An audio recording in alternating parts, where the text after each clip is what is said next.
All right, there we go. All right, welcome back to the Dynasty HeatSeekers IDP show. It is an awesome time to be back with you guys. We are glad to be back. Tonight we're going to be talking, recapping our IDP startup. But first, let's introduce the team that brings you all this great IDP content. Y'all know me. I'm Brad, at RotoHeat Brad over on Twitter. We have with us, as usual, our boy Kraig at RotoHeat Kraig. Kraig, how are you tonight, sir?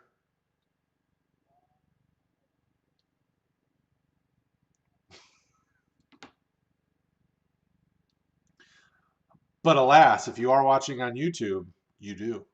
Uh, and also with us, as usual, is Paul Velboom. How are you, brother?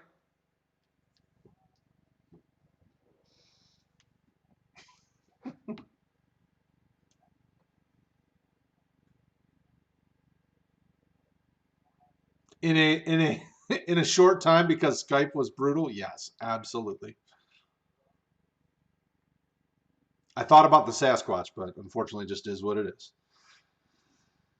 Okay, so tonight we don't have a ton of news and notes because, alas, it's June 29th. So June 29th is not hot time for transactions, but there is something on the offensive side. And because we have a lot of streams going this week that'll probably dig deep on it, I don't want to take a ton of time, but we're going to be the first to hit it from the RotoHeat team. Cam Newton signs with the Patriots. How do you guys feel? Is it just the handing over the baton to the new owner of that dynasty in Cam Newton, or is it a move? Kraig, I'll start with you. What do you think about Cam going to New England?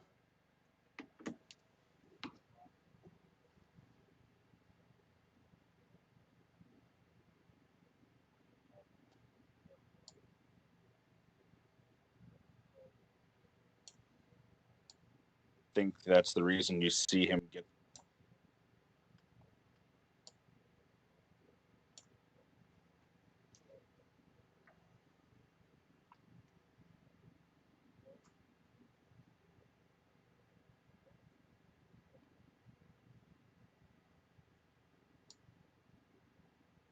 it's an extraordinarily low risk move, but I also don't think they're just handing over the keys to him. I think he's going to have to earn it, and he's probably the odds-on favorite, but I think it's a lot closer to 50-50 than people think because I don't think they're just going to give it to him.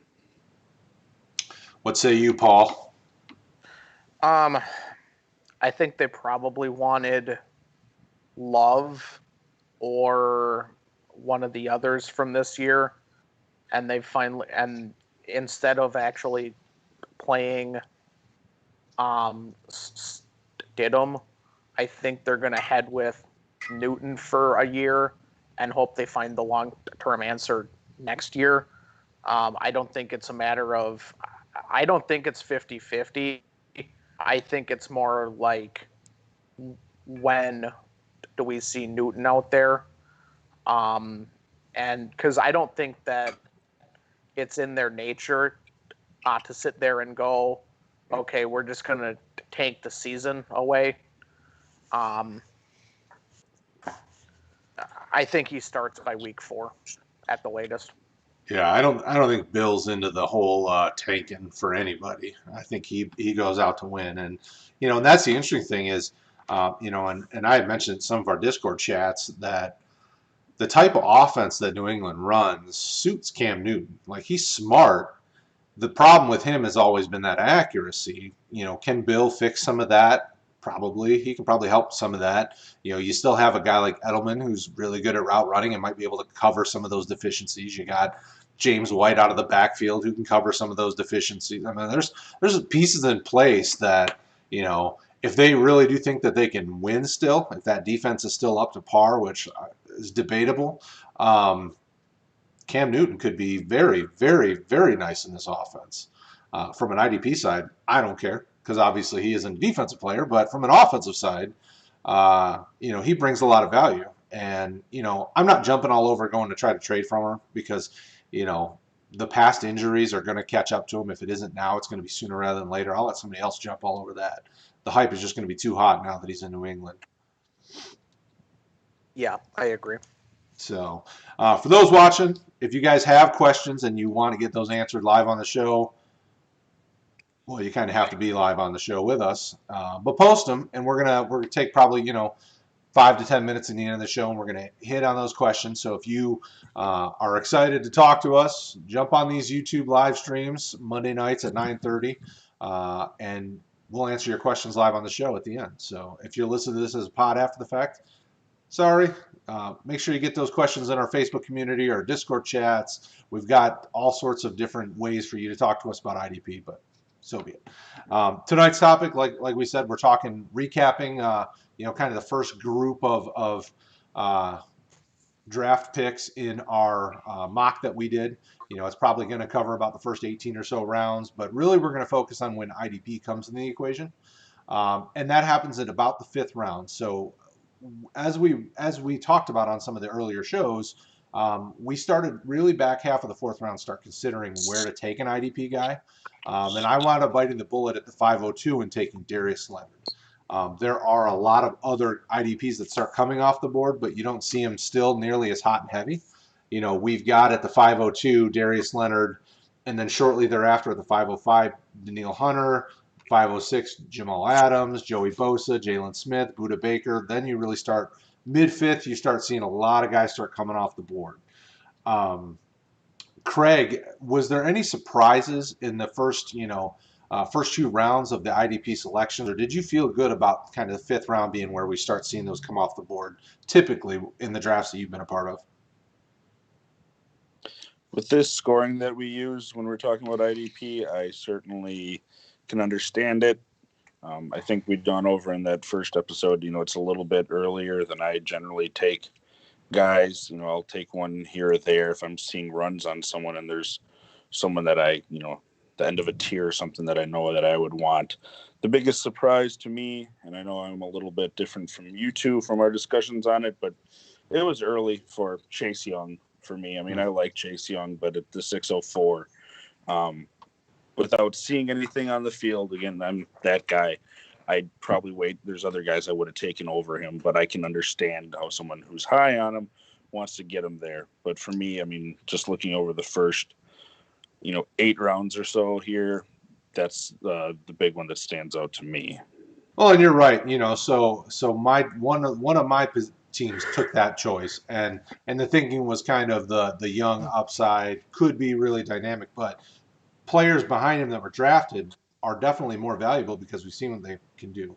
Derwin James went at the 6'11", so 7 spots later. Tremaine Edmonds from Buffalo went at the 6'12", Aaron Donald at the 7'01", Myles Garrett at the 7'02". So there are plenty of guys that probably should have been drafted before him. There's going to be people, and we see it in leagues all the time, there's going to be guys that fall in love with a rookie or a younger player, and they go too early. Chase Young's kind of the guy for me. I'm a big fan of him. I think he's in a perfect spot at Washington with Rivera.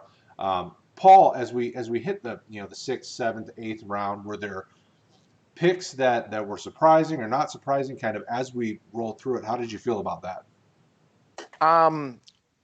Young was someone I felt the same way about. I look at the next 3 or 4 or 5 defensive guys after him, and I would rather have the 3 or 4 after him. Just the same thing of you haven't seen it at all, and James, Edmonds, they're still young, and they're A-plus talent. I thought one of the biggest reaches was at the 805 Poyer. I get that safety is not overly deep, but he's not elite, and he's 28 years old. I just don't know if you ever make your money, or no, he's actually 29. I have concerns that you ever see the full price on him again, especially, I mean, I would just rather have landed Collins a round and a half earlier. I would much rather have some of the other defensive options right behind him. Roquan, actually the 3 right behind him, I would much rather have over him. I just don't know how he went that high, especially I would rather have John Johnson, Peppers. I mean, these are all guys taken two rounds after him. One of the biggest reaches I saw early, and I will give credit to another one of the shows that I listened to, the IDP 411. They had said that Daniil Hunter might be overpriced at the 505. We selected him at 505. And the thought being, I don't know if he ever gets the sacks again that he had. And the more I thought about it, the more I thought, yeah, maybe I'd rather have Adams over him, Bosa over him, actually either one. But it's not like it's a death sentence, but he does rely on sacks a lot. And that was a pick I made, so maybe that was a little early for him. But Well, and and the tough thing, the thing that I always tell guys when they're drafting and they send me a DM and they're asking questions about who to draft or what position to group to look at, at the end of it, if you like your starting lineup and you feel comfortable with it, I'm not going to say a guy was a reach or not a reach. Daniil Hunter, if you are kind of backing that up with another solid young DN who might have slipped, or a D tackle who is a high producer that's not going to go nearly as high. Like thinking about like a DeForest Buckner who went to Indy. If you can piggyback it and have two nice defensive linemen to go together, like I'm okay with that move. The same with the Poyer move. The goal for me was then to find another really young safety that I think was going to develop, so that in a year or two, if I decide to flip Poyer and go in a different direction, I may not get the value of the 805, but I have a young safety that's grooming to become the next guy, and then I can kind of churn him up and get something different. So you have to have a plan if you're going to make kind of a quote unquote bold move like that, where you're going to take a guy maybe earlier than everybody else would think. You have to have a plan, a succession plan, or something else to make sure that you don't kick yourself because you made a bad move and then you made another bad move by not having depth. So, I don't hate that. I don't hate any of those picks. It's, in the end of it, do you like the way your roster's built? Did you build a good roster? So be it. Some of these teams, we looked at it going, we're going super young and we're going to try to find high upside guys. Some of the teams went, you know what, we're going to try to compete for the ship now. We need to get winners, so that it depends on how your roster is being made up. So as we got to the ninth round, you saw the 901, we saw Jordan Hicks come off the board. We saw Max Crosby, a defensive end that really showed out well last year, who could be on the up and coming. Sam Hubbard went at the 10th. We saw Josh Allen in the 9th round. Roquan Smith, which was one of those picks that while we were doing it, we said, I jumped on him because I like the talent, but he's kind of been up and down. As we hit the 9th, 10th, 11th, 12th rounds, it seemed like there weren't a lot of guys where we were like, whoa, but there were a couple. Kraig, were there guys in this range that you definitely think maybe fell too far that should have been taken a little higher, or vice versa? Yeah, I mean, there isn't a huge in that sort of area. I mean, later on, of course, and you're going to see this in any draft, there's going to be guys that fell. But the thing that stuck out to me is this sort of where you started seeing rookies go. The top outside of Chase Young, you had Queen and Murray and Simmons all within about a round of each other.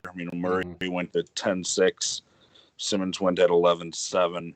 So you start seeing them come off as opposed to, some of the more even established guys like, TJ Watt was a top scoring linebacker last year. Mosley's coming off an injury, but by all accounts, he's a top 2 tier, wherever you're looking at how you're defining your tiers. Deion Jones too. So, you're seeing a lot of those guys at the same time as rookies coming off the board. And it does somewhat have to do with team makeup, but I always find that interesting when you see more of those rookies coming off the board. And even that's when you saw, Joe Burrow come off the board is in that 10th round too. So even on the offensive side, it's sort of comparative.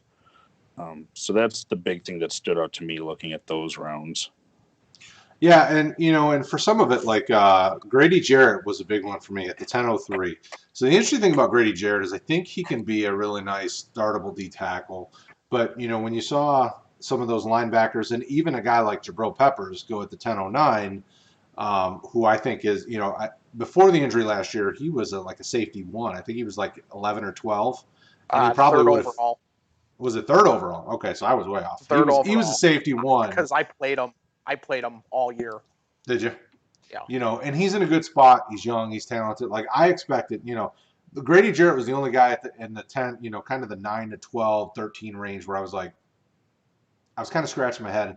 Like, okay, there was, I could see it if you were trying, depending on your roster makeup again. But I saw quite a few guys below him were like, ooh, I would have really liked this guy, this guy, this guy, this guy. Paul, you took Grady Jarrett. What was the thinking on Grady Jarrett? We played 2 defensive tackles, and he has a ridiculously high floor. The ceiling's not much higher than the floor, but it's a penthouse on the floor. He's the last of the maybe not super elite, because I'd rather have Buckner, Jones, and Donald over him. But other than that, he's elite. The one that surprised me was a couple after you took Jeffrey Simmons, and I'm a fan of him, but I thought that was a little high. Mm-hmm. Another one, I thought that Keanu Neal at the 11:03 was a little high, and it's not that he doesn't have an elite ceiling, but he's got multiple major injuries, and we saw the same thing just eliminate Eric Berry from the NFL. I don't know if I want that, especially when you're looking at just an elite option in Isaiah Simmons at 11:07. Yeah, he might not be elite the first year, but when they have to start cleaning out some of their salary, you know that Campbell's out. You know that some of these other options are going to be old. Maybe they trade Peterson. These are all options that are going to just open up a bunch of solos for him. And I thought that was one of the selections I looked at and went, if I redrafted this now, which selection would I want? Also, the Deion Jones selection, 2 behind him, I was a big fan of. Yeah, for me, Keanu Neal is a super super good pick if we're going to get a healthy Keanu Neal. Like getting a guy who's elite at the 11th round, would be a steal. Unfortunately, we just haven't seen that in his career. My hope is that he bounces back at some point, but. There's some really good picks in there, though. I really loved the 10:09. Obviously, Jabril Peppers and John Johnson at the 10:08, 10:09. I thought were really good because they're both really high-end playable safeties that are, safety ones with upside. Unfortunately, both of them ended the year last year hurt. And sometimes, so I want to get you guys' opinion on the injuries the year before affecting a guy's draft capital in that future draft. Kraig, how do you feel like that affects anything when you're doing drafts with people, like especially startup drafts? Do injuries knock guys down the board? Because I felt like both those guys probably could have gone around or 2 earlier, and it wouldn't have surprised me.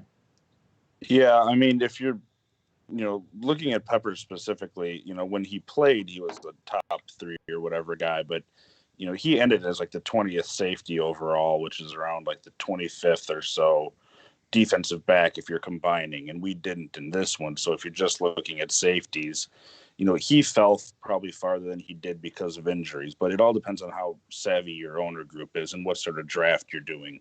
If you're doing a live draft sort of like we do and it's broken up, I mean, we already said you're going to have guys fall that shouldn't, just because of the nature of the system that you're using. If you're doing a slow draft, you're probably not going to have as much of that happen because you're going to give people more time, generally speaking, for their picks to go through things, search guys out. So, yeah, I think they fell, and I think you do see that in startup drafts.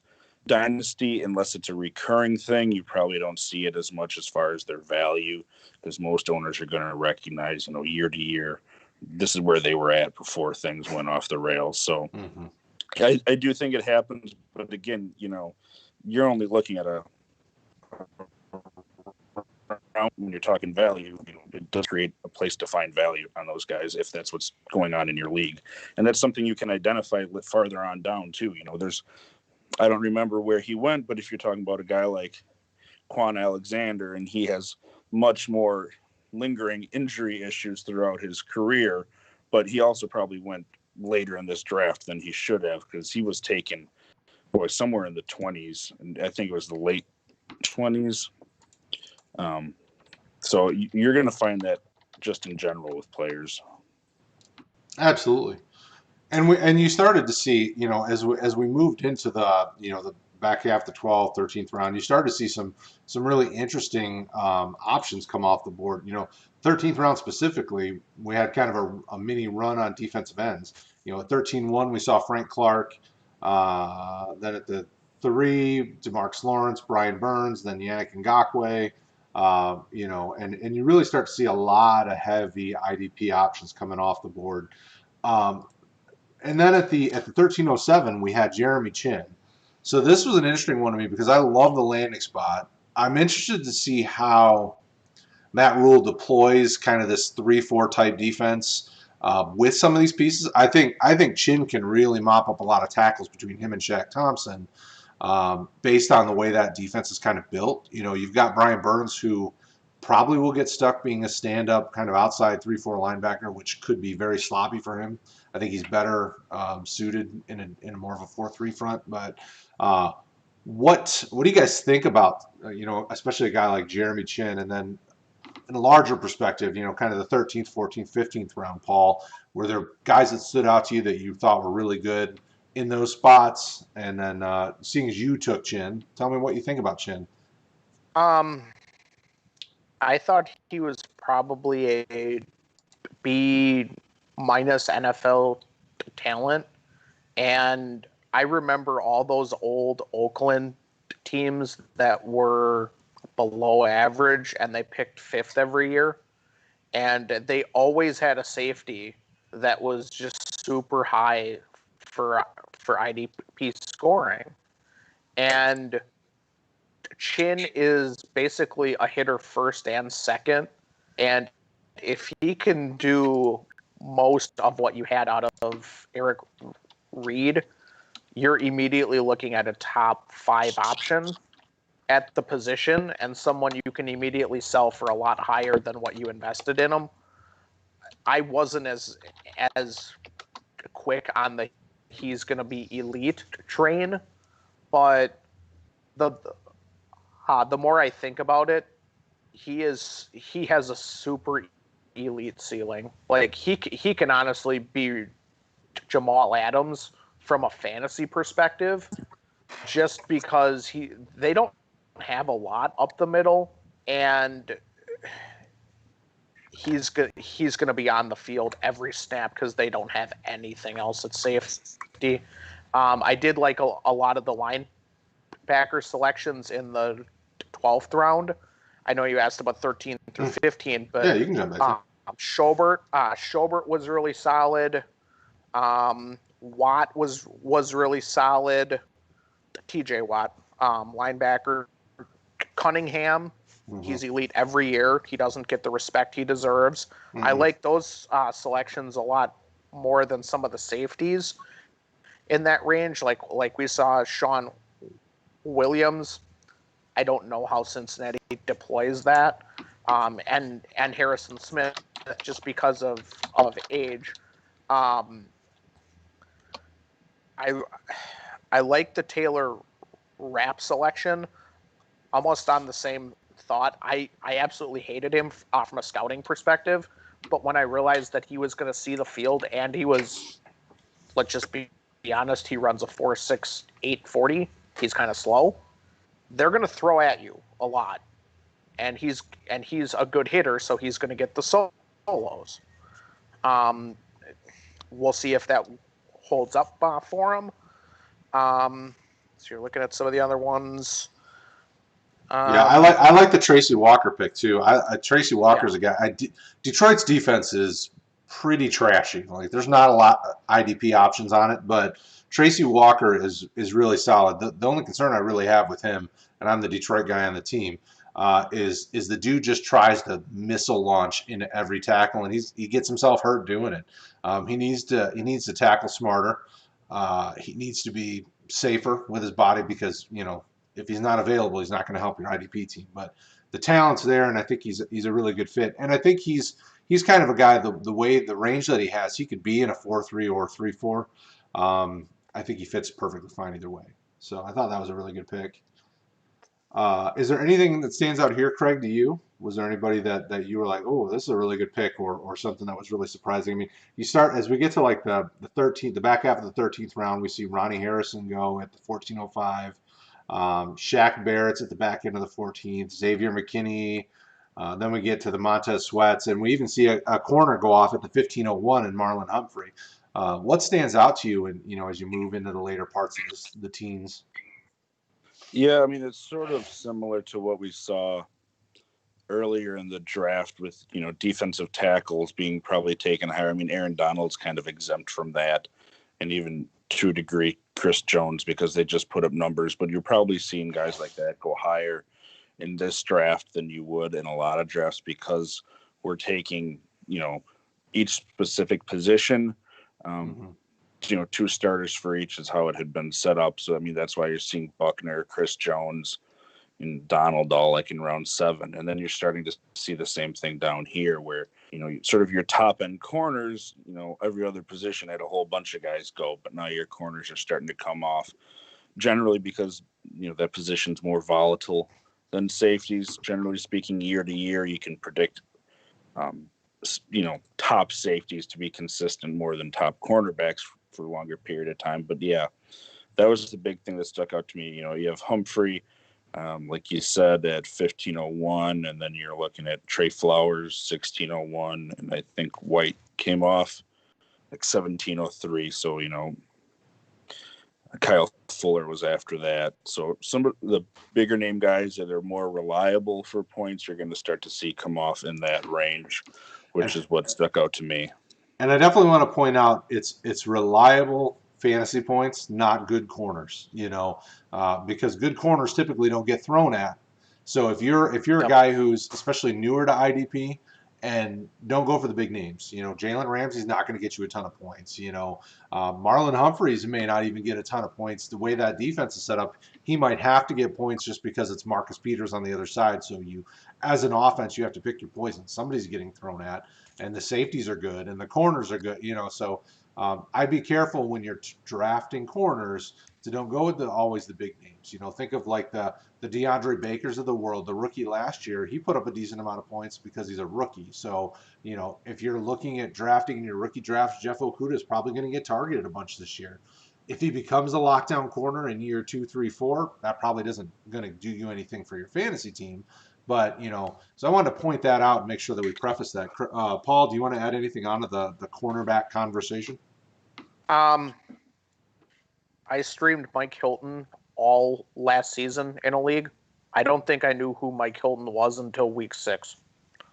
And he was a top 4 to 5 option every week at corner. Mm-hmm. You can get reliable options for absolutely nothing in corner specific leagues. As far as a general round 13 to 20, I think anyone who selected offense probably came out ahead just because the defensive options weren't super elite or had a lot of upside. And I'm just taking a lot of the guys on offense over them in this range. To name a couple, Deontay Johnson, although he never would have fell this far if MFL wasn't screwy. Geis, for instance, fell in that range. Goddard. Essentially, your entire second round of rookies went in this range, and I'm taking a lot of these over the non-elite options. One selection that sticks out was Javon Braun, I don't know how he wasn't as liked as everyone else has him. He puts up numbers every single season, and he's the twitchy fast one. So he's always going to be on the field on third. And I don't know how he fell to the 1705. That just feels like a complete fall for him. Well, I think, when you look at some of the linebackers, so this is at the 1705, you're at a period in our draft, and for those that are with us right now, this was a 1 QB draft that we worked through and we were drafting the players for. He went ahead of linebackers I think he should have went ahead of. He went ahead of Levante David, and he went ahead of AJ Johnson. I mean, he's going ahead of guys that he needs to. And then some of the guys that went ahead of him, Jordan Brooks. Paul. That Jordan shouldn't Brooks. have happened. That shouldn't have happened. Other than that, I mean, I think he kind of fell in a spot when it comes to when you're drafting linebackers, he kind of fell in a spot where he's not better than like the Chandler Joneses of the world. I mean, but he kind of is close. So I don't hate the pick at 1705, and I could have easily seen him gone earlier, but we really don't draft a lot of linebackers in this range. So we took a lot of secondary and some defensive end sprinkled in. So, he fell in a spot where he's kind of by himself. There just wasn't a lot of linebackers taken. I guess for me on that, I mean, I know he's younger than him, but I mean, and this was bore out in the draft, I think, but I'm taking a guy like Levante David before him every time. I mean, Braun had one really good season, and it wasn't last season, it was 2 years ago. I mean, if you're looking at scoring from last year, Braun's a good 40 points below David. He wasn't even a top 30 linebacker in our scoring. So I'd like to see him put together that again. We'll see what happens over there in Tennessee, and with that offense taking a step back. And my guess, maybe there's more opportunities for him. But he had one really big season, like I said, 2 years ago, where he put up the tackles and the sacks, and last year was just the tackles. So I'm interested to see if he's able to do more of that than just the tackles, because if that's all he's going to give you, that's fine. But that's more of a linebacker 3 than linebacker 2. Yeah, it's and it's interesting because when we're at this point in the draft, so at the 1705, right behind that. So remember, this is a 1 QB. We saw Sam Darnold go, Grant Delpit, the rookie safety in Cleveland, Antoine Winfield, the rookie safety in Tampa, Derek Brown, Cleveland Farrell. So you're seeing a lot of younger guys go. Van Jefferson, the Rams receiver, Cleveland Farrell, Jerron Reed, A.J. Dillon, Kyle Duggar, Darrington Evans, Josh Kelly. So you're kind of at this spot. So once we get to this, this kind of 17th, 18th round, you're kind of picking guys that you think have higher upside or kind of need a little bit of time to develop. Maybe not, starters at this point in time, but could be at some point soon because of the talents there. So I thought it was really interesting, and we saw aged guys fall a little bit more and more. Jared Cook, who in theory could have one more really stellar season. And then just be done, So it's really interesting to see how these guys fall, in the draft, whether it's your young guys, your really old guys, and kind of in between, And then as we got into the 18th round, that was Levante David, A.J. Dillon, Kyle Duggar, Darrington Evans, Josh Kelly. And at the back half of the 18th round, that's where we see another linebacker go, A.J. Jefferson, Byron Murphy, the corner from Arizona, Gesicki win in the 19th round, Javon Kinlaw, so at the back half of this, you're still starting, you're still seeing, basically, we got to the point where we're picking guys that we thought had the talent to go here, and it was, adding, I mean, these are your depth positions, obviously. In some cases, they're bye-week fill-ins if we get lucky and things like that. As we get to the back half of what we're going to talk about tonight, what did you guys think about, and I'll start with you, Paul, what did you think about some of these, younger with upside or aged guys who might be a year or two away? Are you comfortable doing either of those in this place, or how do you handle as you get later in your drafts? As a general philosophy, I try to be all in or all out, and all out being punt the year, grab as many young upside guys as you can get your hands on. And if they don't score because they don't see the field, well, it helps you select first. But one of the interesting selections that I thought was Leighton Vander Neck at 18-10. He could be round 6 to 7 upside. He could be out of the league in a year. We don't know what's going to happen with the neck. But to also answer that, you have to decide who you are. Are you someone who, when it gets to round 8 or 9, you look at it and go, all right, a lot of the best availables are guys to help me win now. If that's the situation, select Levante David. That's a very solid selection. Select Jesse Bates. He went in that range. Select a bunch of the guys who just help you win now. If you're someone who ended up with, I don't know, CeeDee Lamb, Judy, and that type, yeah, you're Kyle Duggar went around there. But just know who you are.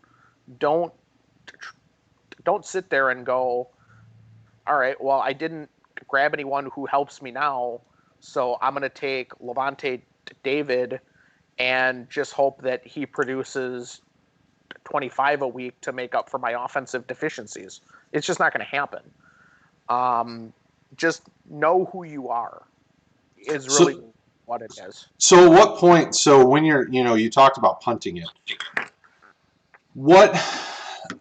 so when do you determine if you are going to be all in or all out? Is this pre-draft, or do you see how a draft falls out to make that decision?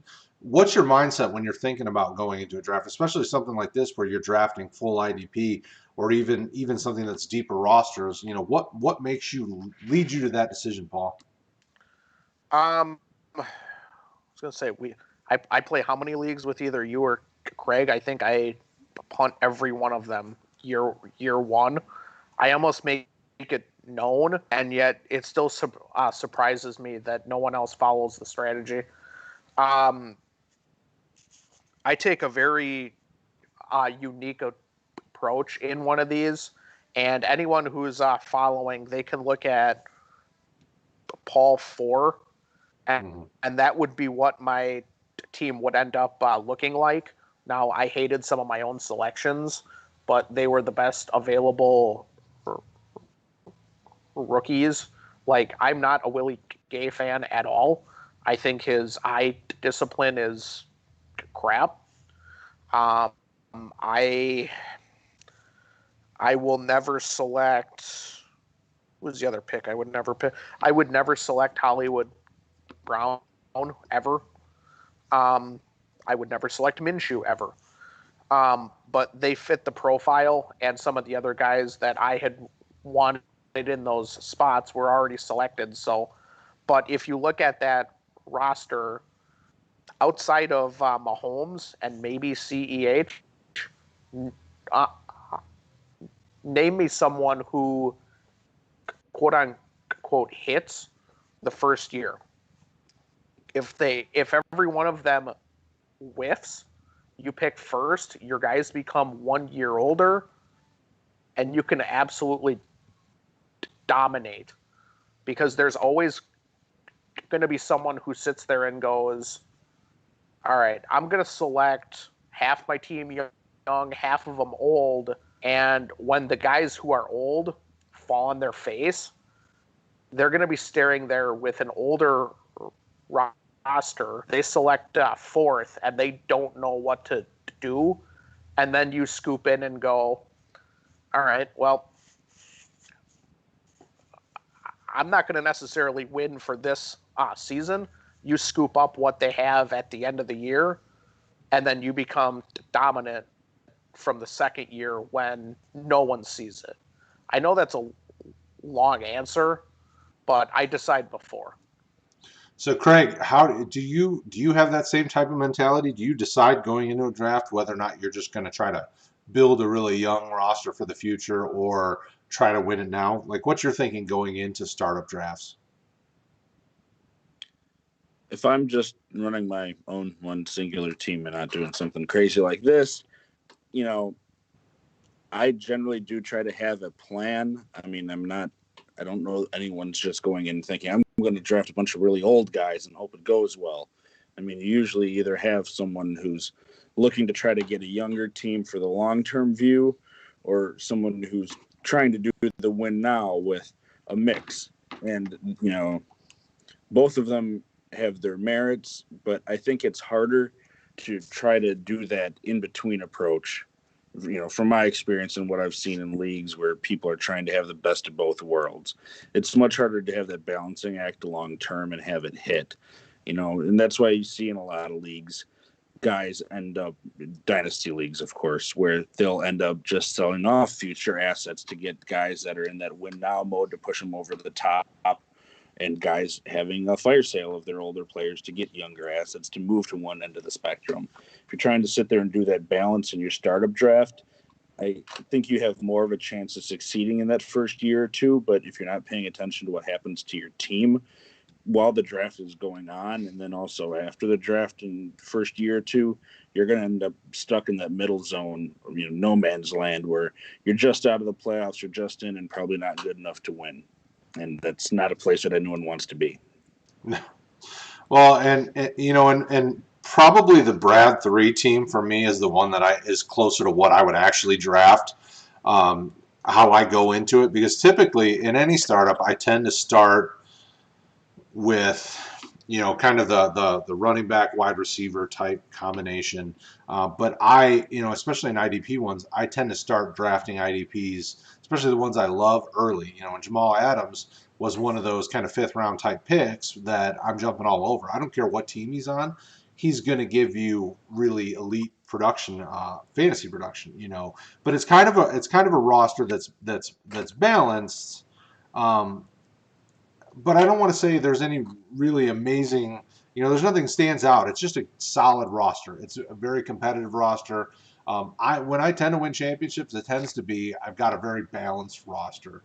I don't have like 2 or 3 guys carrying me to a championship. It's always kind of a mix of good waiver wire management with some really nice starting pieces that kind of get me there. So, when I thought about that, when you said you kind of decide to be all in or all out, I tend to let the draft tell me where I'm going. So if we start in the first couple rounds, this is just not going the way I would expect it, and players that I would have taken or not, then I start to go, okay, how are we going to pivot and handle, acquiring young talent that we really like, maybe moving around if your startup draft offers trading and you can do that. How do I move around and maybe acquire some picks together that maybe will do me some good in the later, I tend to pivot and try to be very flexible because no matter what, I always try to get to know the owners of my league, so I think I know what they're going to do, but it never happens that way. It doesn't matter how much I know or think I know.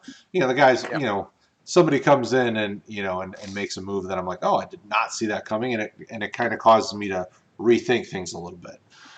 So I really thought this was a good conversation. And Paul, I think that was great that you brought that up, how you handle your startup, because I think going into it, you really have to figure out, like, some of the guys on the team are in the fishbowl coming up here in a few weeks. It starts drafting next Monday, and you have to look over kind of the rules and scoring and setup, but then you have to decide quickly how are you going to handle. Now, obviously, this is just like a 1-year deal, so it's a little different than a dynasty startup, but you still have to make that decision because year one is either going to make or break, your next couple of years. Because if you really make some really dumb draft picks and you get a team that's full of maybe guys who are high ceiling type players, but maybe injury risk. Maybe you have a team full of Keanu Neal types that are great if they're healthy, but just don't stay healthy.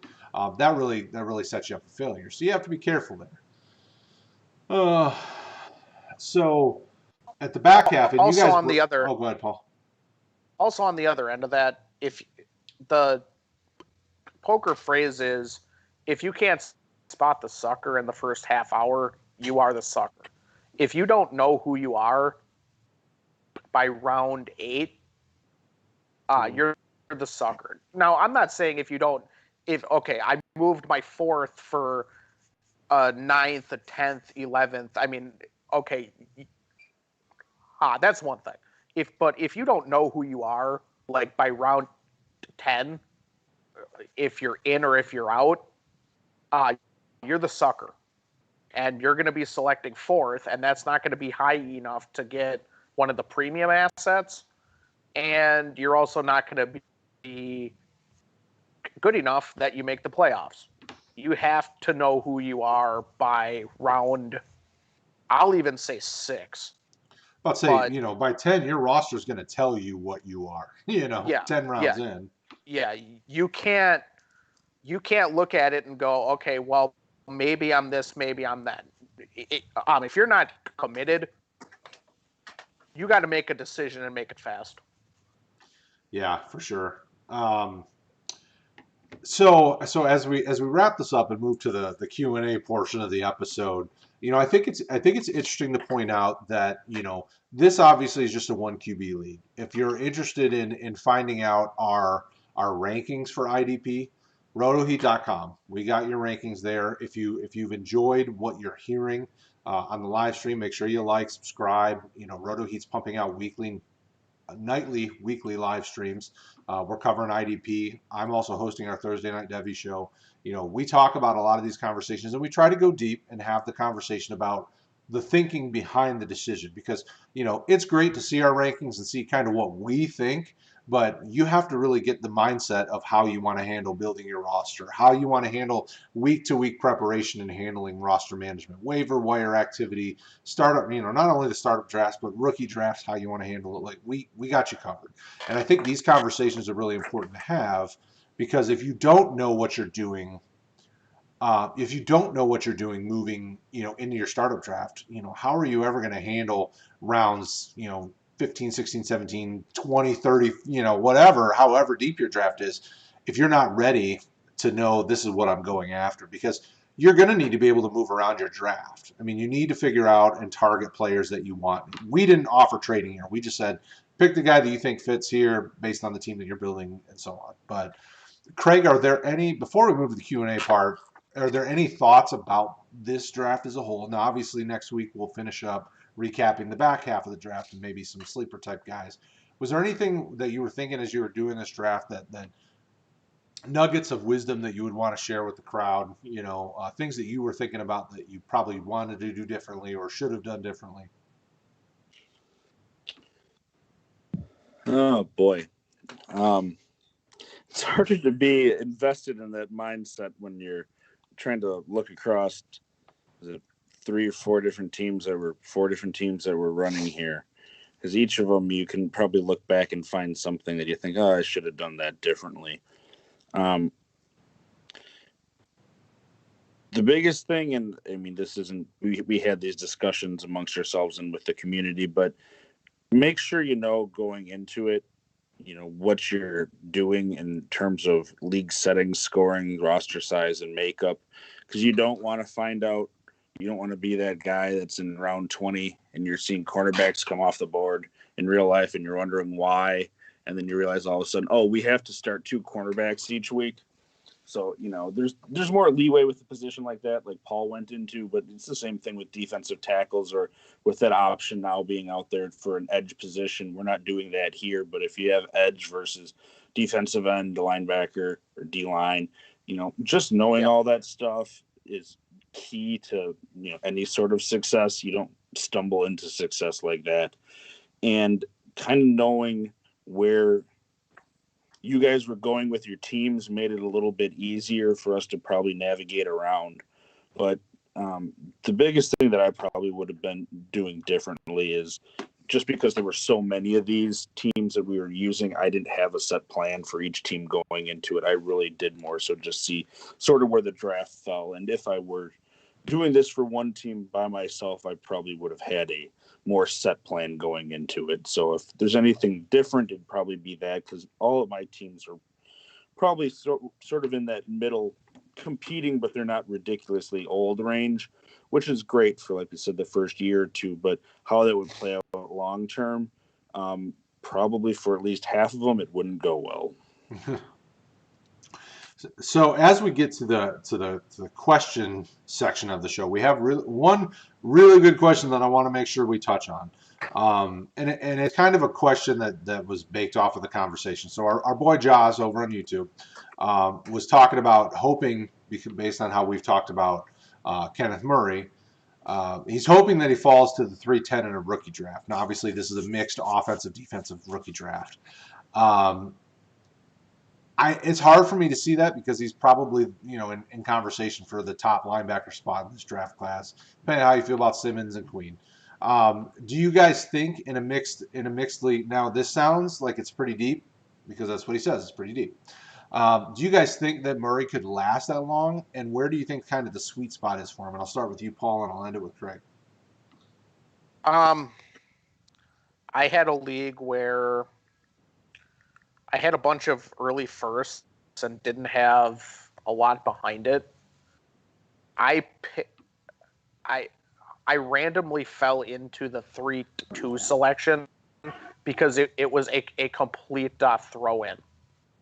I got him at the 3-2 selection, and from about 2-6 onward, I was offering my third next year to move up for him specifically because Isaiah Simmons went off before him, and I went, all right, well, he's going to be one of the next 3 picks.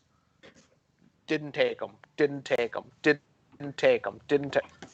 All right, I'll overpay so I can move up 2 picks. I'll give you a 4th and another 4th. No, didn't pick him. But if you're with someone that's really savvy, you have to be in the 16 to 20 overall range for me on him. I can even see earlier if it's a heavy tackle format, but you can't sleep on him at Kraig, all.